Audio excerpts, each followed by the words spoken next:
So this is only for YouTube. It is the after show. I call it last call because after having a few drinks at the bar, people are more willing to share their innermost secrets. And I'm going to ask you all about your pet-related secrets. This is inspired by Inside the Actors Studio. Did you ever watch that show? No, but I have a lot of pet-related secrets. Oh my gosh, I'm sure you do. After 18 years of working, not just that, but all my animals have like serious health issues. Oh. So, 1 year I was like reading, 40 hours a week on seizures, and then the next year, it's some other topic. So, I've learned the hard way about dealing with all these crazy health issues with animals. So what you're telling me is that I want to come back as your pet in my next life. No, because I was born with more worry genes than the normal person. So I'd rather, not have I'd like to have an animal that doesn't like get sick and have to go to the vet every week. Do you tend to just adopt that kind of animal, or do they find their way to you? A little bit of both. It's like when we first had our dog that had both eyes removed. All of a sudden we were getting all these requests for, can you take my blind dog? Oh, we have this blind dog in the shelter. Can you take this blind dog? And, oh my gosh.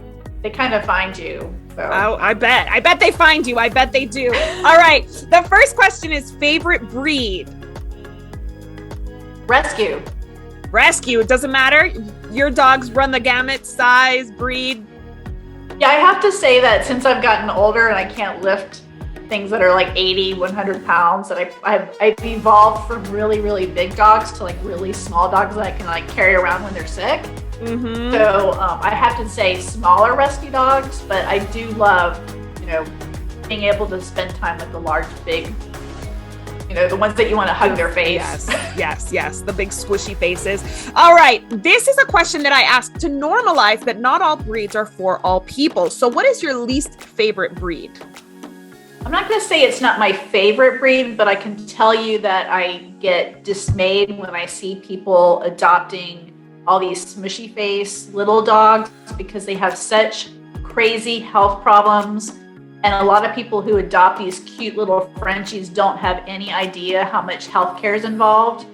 Or on the flip side, people adopt really big giant dogs, not realizing that they're going to only live 6 or 7 years. Yes. So, the whole concept about breeding dogs who can only live 5 or 6 years really is upsetting to me. Agreed. Which goes back to, just adopt a rescue that has the 57 Heinz that has no health issues. They're going to live to 20 years.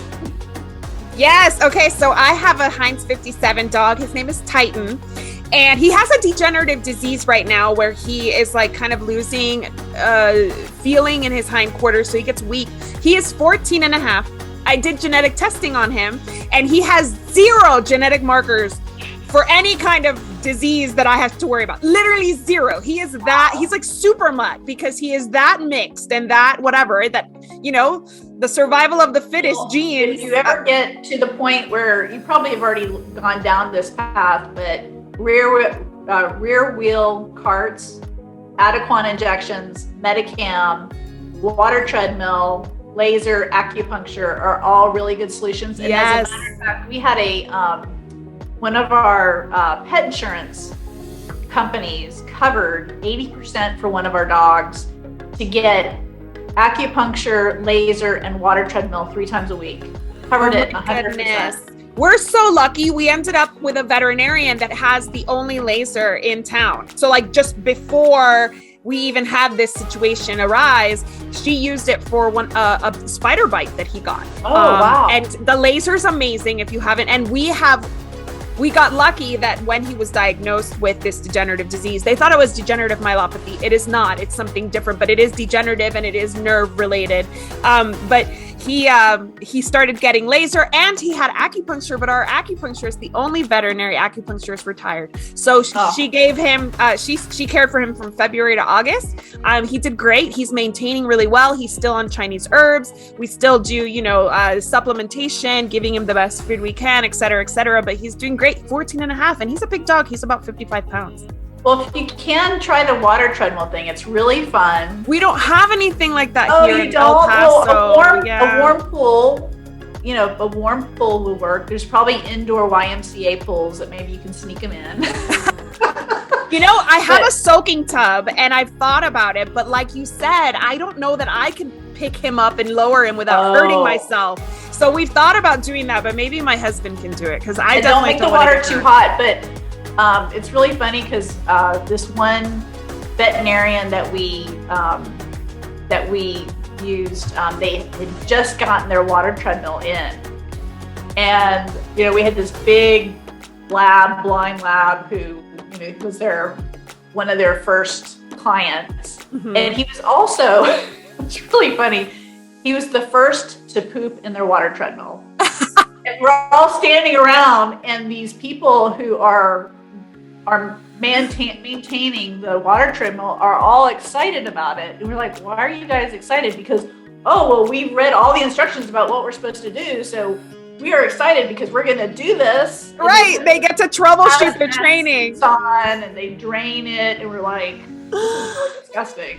That's hilarious. Well, you know what? That would totally happen with Titan because he's got, he doesn't know when he's pooping. Oh.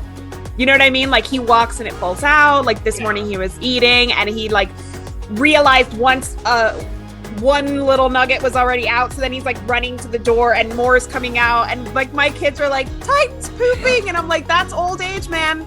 We have one like that. Luckily her poops are like peanut M&Ms.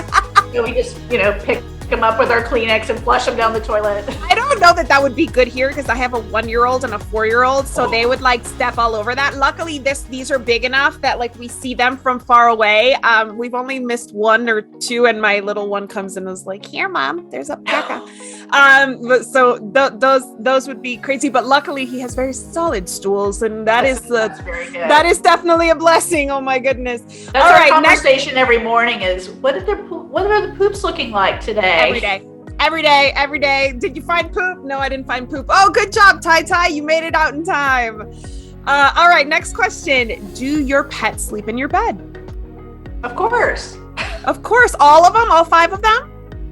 Sometimes. The worst part is that they've taken over the couch completely. There's no space on our couch, and they all have their certain spots.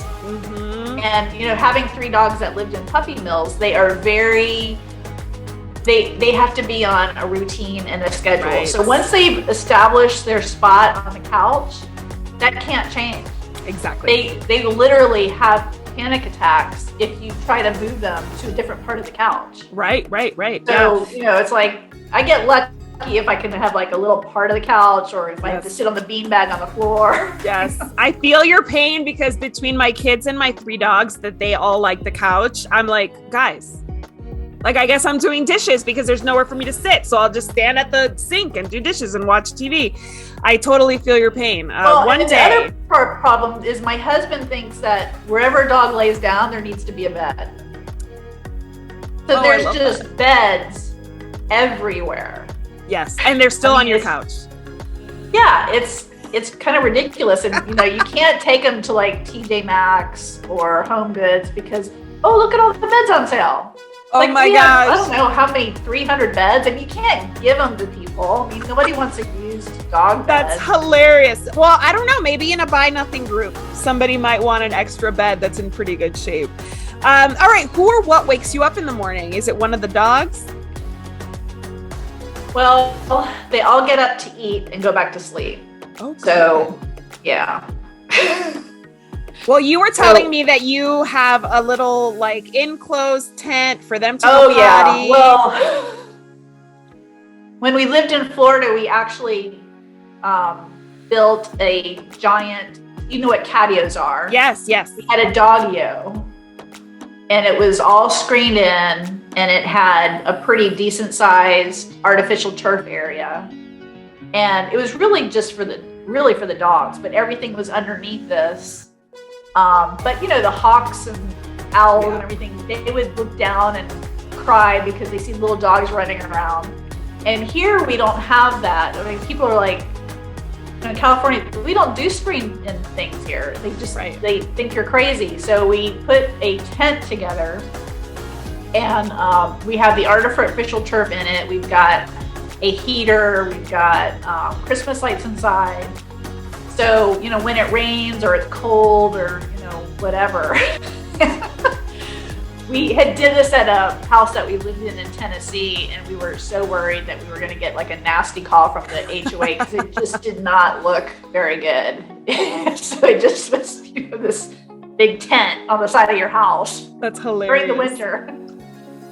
But I mean, I agree with you. I don't really like going out in the elements to let my dogs go potty. So if I can just open a door that's warm and has pretty Christmas lights, I'm in. Heaters, yeah. Yeah. All right. So what is your most used training command or cue with your dogs?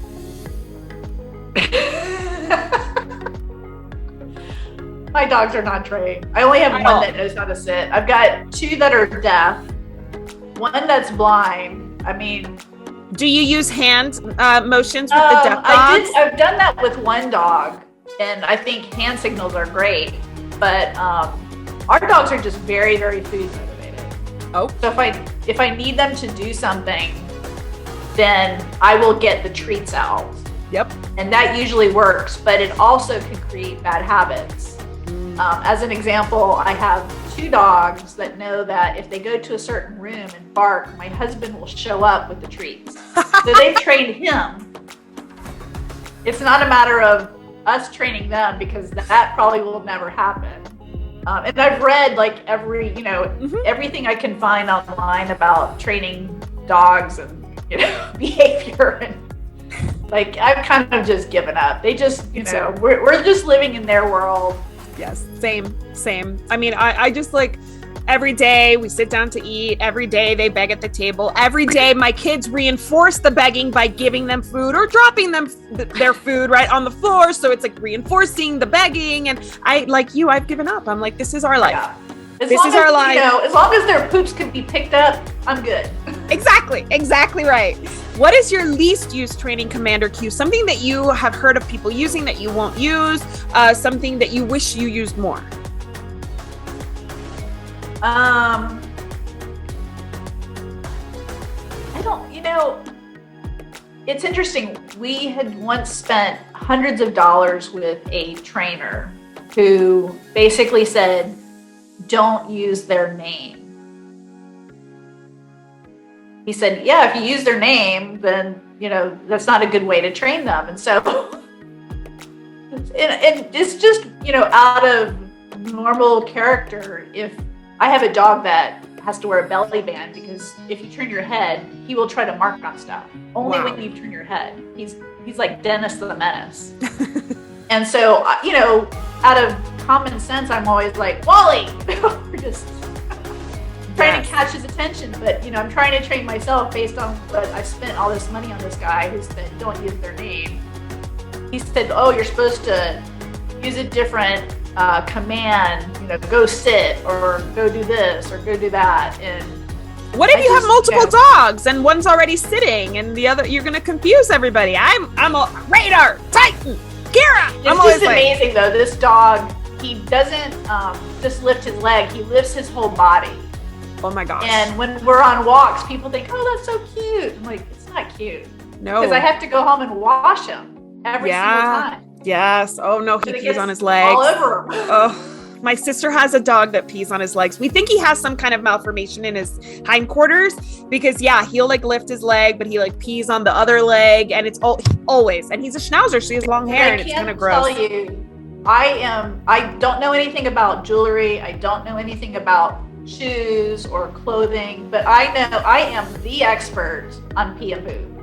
And I can tell you that for people who do have to get belly bands for their dogs, you need a Tina pad, you need a Wiki Wag as the middle layer, and you need a Simple Solutions wrap to hold it all together. Ooh, is that 3 different products? That is awesome. That is a good tip. But I'm telling you, it works. I spent hundreds of dollars trying to come up with the perfect solution. I mean, you take it all off when they go outside. Right. And it's really only the Tina pad that you have to throw out and replace. But, if he lifts his leg inside, nothing's coming out of that. Oh, that's a huge solution. Thank you. I'm gonna actually make that a little clip and share that. And it's really alone. inexpensive. It's on Amazon you can buy all 3 things for under $20. Nice. That's even better. All right. What pet-related noise do you love? Pet-related noise. I would say that I love listening to my dog snore. That's a popular one. Yeah, they so sound so content. I've got a 3-pounder who, she'll like fall asleep in my arm, and it's just really cute. She has these little snoring things, and then she has a dream, and she makes little chirping noises. 3 pounds. Really, that's so sweet. I try to videotape it, and then it's like, if you look at the videotape, it's like it didn't capture anything. What pet-related noise do you hate? Well, Wally, our famous handstand dog, he doesn't bark, he screams, and it sounds like a cat being murdered. So that is definitely my least favorite sound. I have never heard it, and I dislike it from the description you just gave me. Wow, no. Mm-mm. Yeah, I can hear when my husband takes Wally for a walk, I can hear them, like a half a mile away because it's that loud. All right, well, you're not necessarily in the pet profession or in pet industry directly. You obviously run a nonprofit, so you're more of a nonprofit person. But if you were to get into a pet-related profession, what would you choose? What sounds interesting to you? There's 2 things I would love to do. Catios. Oh. Because I think that there's a huge need for people who say, oh, I have to have my cats be outside. They insist on being outside. And then, a few months later, oh, my cats have disappeared. Yes. Catios, I think, are super important. They're not expensive. The other thing I would love to see is microchip clinics and microchip scanners in every fire station.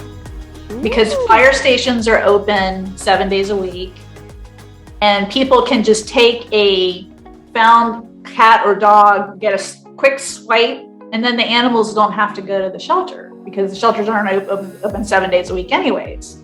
Wow. So I would love to, if I had a ton of money or somebody wanted to hire me just to do that, I would have scanners in every fire station and free microchip clinics all across the country. That is so cool. I love both of those ideas. The catio, nobody's ever said, I want to be a professional catio designer. How cool would that be? That's a cool job. Well, it just makes a ton of sense. We all hear these stories about cats disappearing. And we do it for our dogs. Why not have people who have cats have a safe place for their cats to hang out outside? Absolutely. Yes. Let's find a middle ground for them. What pet-related profession would you never want to try? Veterinarian. I wanted to be a veterinarian, and then I found out, you have to put them to sleep, and you have to deal with animals that have gotten hit by cars, and I'm like, I'm not that strong enough of a person to deal with that. Right. The gore, those really, really rough moments. I agree. That's a very popular answer. We all have nothing but respect for veterinarians in this industry, right? All right. Well, the last question is why I call this last call. This is the most introspective question. And in the show, inside the Actors Studio, James Lipton, the host, would ask his guests, who were usually celebrities, he would ask them when they arrived at the pearly gates, what God would say to them. But my question is a little different. My question is, if the Rainbow Bridge exists, who is the first pet to greet you when you arrive? That will be a long-haired chihuahua named Annie. And it's really funny because we had all these big dogs forever, and then we evolved to little dogs. And for anybody who's had chihuahuas, they know these are like children. They're like having a daughter or a son. And she just absolutely worshiped me. And she had to be in the room with me, whether I was in the bathroom or in the shower. She had to be around all the time. And it was just, her death was really one of the most devastating things I've ever been through. But yeah, she will definitely be waiting for me.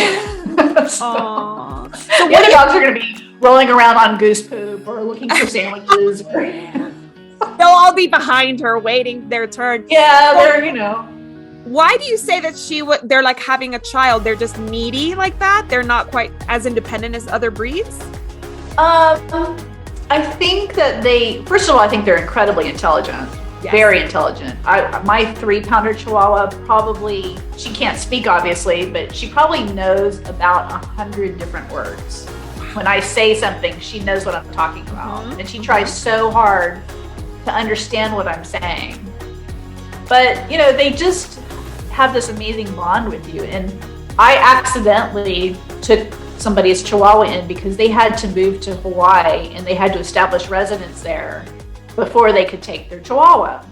And I'd never even thought about taking care of a Chihuahua. And towards the last 2 weeks that I had with this specific Chihuahua, I didn't want to leave the house because I thought, I only have 56 more hours to be with this dog.